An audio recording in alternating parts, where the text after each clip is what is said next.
Hello అందరికీ. ఈరోజు నేను మీ ముందుకి గోరుచిక్కుడు అలాగే ఆలు కాంబినేషన్లో కర్రీని అయితే తీసుకొచ్చేసా. గోరుచిక్కుడు అంటే ఫైబర్ రిచ్, ఆలు అంటే టేస్ట్ రిచ్.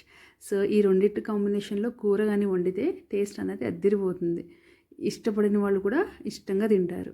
సో ఈ కర్రీని చేయాలంటే ముందుగా మనం ఒక ప్యాన్ కడాయి పెట్టుకొని దాంట్లో ఒక 2 స్పూన్స్ ఆయిల్ యాడ్ చేసుకోండి. ఇప్పుడు ఒక పావు స్పూన్ ఆవాలు, ఒక పావు స్పూన్ జీలకర్ర యాడ్ చేసుకోండి. అవి కొంచెం చిట్లాక ఒక మీడియం సైజ్ ఆనియన్ కట్ చేసుకున్నవి, అలాగే 2 నుంచి 3 పచ్చిమిరపకాయ ముక్కలు కూడా వేసుకోండి. వీటిలన్నిటిని చక్కగా ఫ్రై చేసుకోండి. మీ స్పైస్ లెవెల్స్కి తగ్గట్టు పచ్చిమిర్చిని అడ్జస్ట్ చేసుకోండి. సో ఇవి కూడా చక్కగా ఫ్రై అయ్యాక ఇక్కడ ఒక వెల్లుల్లిపాయ రెమ్మలు దంచి పెట్టుకున్నవి, అలాగే కొంచెం కరివేపాకు కూడా వేసుకుని ఫ్రై చేసుకున్నాం. ఇవి కూడా 1 నిమిషం పాటు అలా ఫ్రై చేస్తే చక్కగా వేగిపోతాయి అన్నమాట. ఇప్పుడు ఇవన్నీ వేగిపోయాక ఒక 1 ఇంచ్ లెంత్లో కట్ చేసుకున్న గోరుచిక్కుడుకాయ ముక్కలు అనమాట, పావు కేజీ తీసుకున్నాను నేను లేతవి. వీటిని కూడా వేసేసుకుని చక్కగా అలా కలుపుతూ ఉంటే 1 నిమిషం పాటు మనకి చక్కగా మగ్గుతాయి అన్నమాట.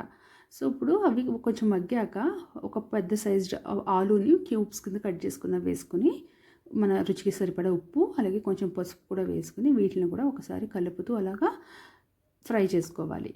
ఇవి కూడా కొంచెం ఫ్రై అయ్యాక మనము దీన్ని లో ఫ్లేమ్లో పెట్టేసి లిడ్ క్లోజ్ చేసుకోవాలి. లిడ్ క్లోజ్ చేసుకుని ఒక 5 మినిట్స్ కుక్ అవ్వనివ్వండి. అలాగే చూసారా, 5 మినిట్స్ తర్వాత లిడ్ ఓపెన్ చేసి చూస్తే చక్కగా మగ్గాయి ముక్కలు కదా. గోరుచిక్కుడు, పొటాటో రెండు కూడా 80% కుక్ అయిపోయాయి. ఇప్పుడు కట్ చేసి చూపిస్తే చూడండి, ఆలుని అట్లా కట్ చేస్తే 80% వరకు కుక్ అయిపోయింది చూసారా.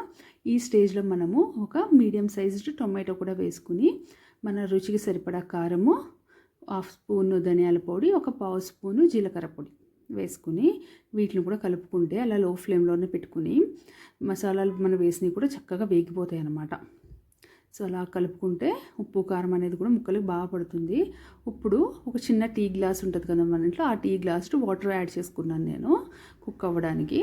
సో వీటిని కూడా ఒకసారి చక్కగా కలిపేసుకుని లిడ్ క్లోజ్ చేసుకుని లో టు మీడియం ఫ్లేమ్లో పెట్టుకోవాలి. ఒక 5 to 10 మినిట్స్, లేదా కూర దగ్గర అయ్యేంత వరకు. సో చూసారా, 5 మినిట్స్ తర్వాత లిడ్ ఓపెన్ చేసి చూస్తే కూర చక్కగా మగ్గిపోయింది, ఆయిల్ కూడా పై తేరింది కదా. ఇప్పుడు కొంచెం కొత్తిమీర వేసేసుకుని మన కర్రీని సర్వ్ చేసేసుకోవడమే. చక్కగా ఉంటుందండి.